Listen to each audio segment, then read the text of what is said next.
So I've been looking recently at some old photos that I did back for my time at college, and I worked on this water droplet project looking at how water forms as it falls and drops and impacts each other and impacts the surface.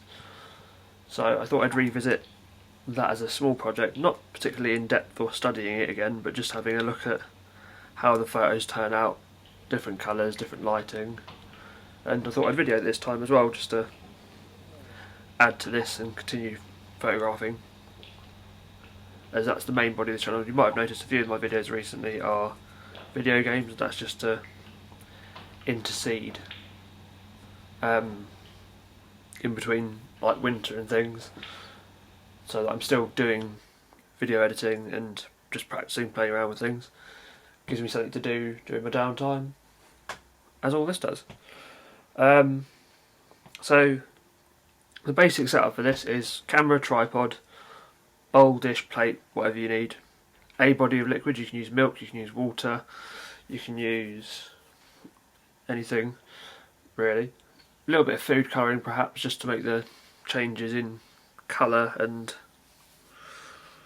just to make it a bit more of a dynamic image, and anything you want to use as a background. The lighting I've used is just a sort of standing macro light, quite bright. Move the angles around to get different effects. I wouldn't say this was as good as my project work at college in terms of outcome, because this one didn't have a set goal. Usually it's good to, if you're going to shoot something, to have some images in mind. For this one I was just messing around really and just seeing how it all panned out. So with the water droplets photos, you get, this is a pen, but you get like a droplet device. You fill it up, suspend it over a pool of water, and then slowly reduce it so the water drops into the surface, and then faster than your eyes can see normally. You might catch a little glimpse of it, but the goal for me is to get one droplet to hit the water, disperse, regroup, go up, and then another water droplet impact the spire, as it were, and then that creates like an umbrella effect with the water.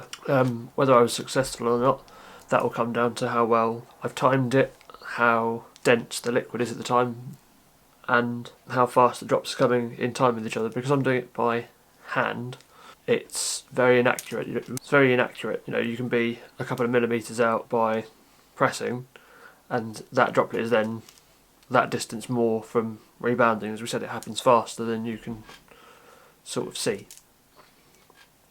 Why I do this is a nice way to practice shooting fast objects with using different types of lights. It's just something fun to do. It's a nice little project to get yourself back into shooting. As I said, I haven't really shot through winter. That's why you've seen a lot of video game stuff on this particular channel, as it were. So in terms of other things that will be popping up, me and Zoe have booked our trip to Cornwall, so we'll be going to do that. Hopefully heading down to Newquay in the summer. Gonna go to Newquay, that's part of Cornwall I guess.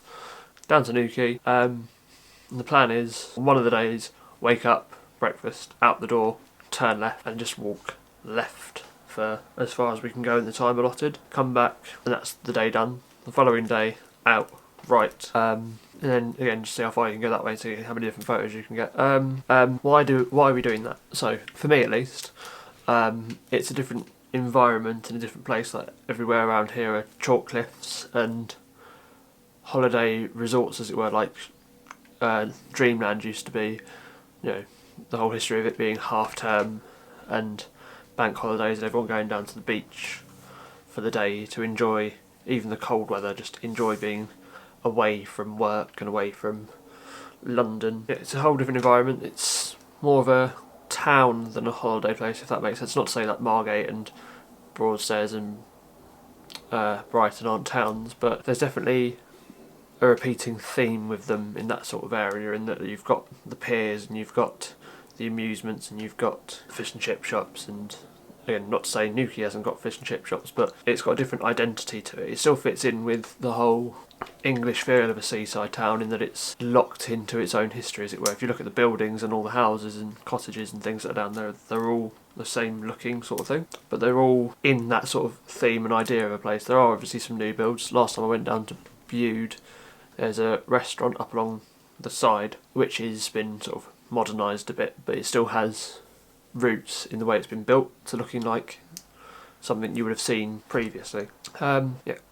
Other than that, I'm hopefully going to go down to Camp Sands again and Folkestone this summer. I found Folkestone really different because my childhood has a picture of what I saw before, other than landmark sort of aspects. Like there was an anchor there that I know I've seen a photograph somewhere of either myself or my brother on the same anchor, and it's just really stuck in my head. That scene has been a part of my life consistently, yet I didn't really know Folkestone was a thing until probably heading down that way for uni again. You know, it was just a beach that I knew of. I didn't know what it was called, I didn't know where it was until relearning about it, but it's something I remembered that I've forgotten.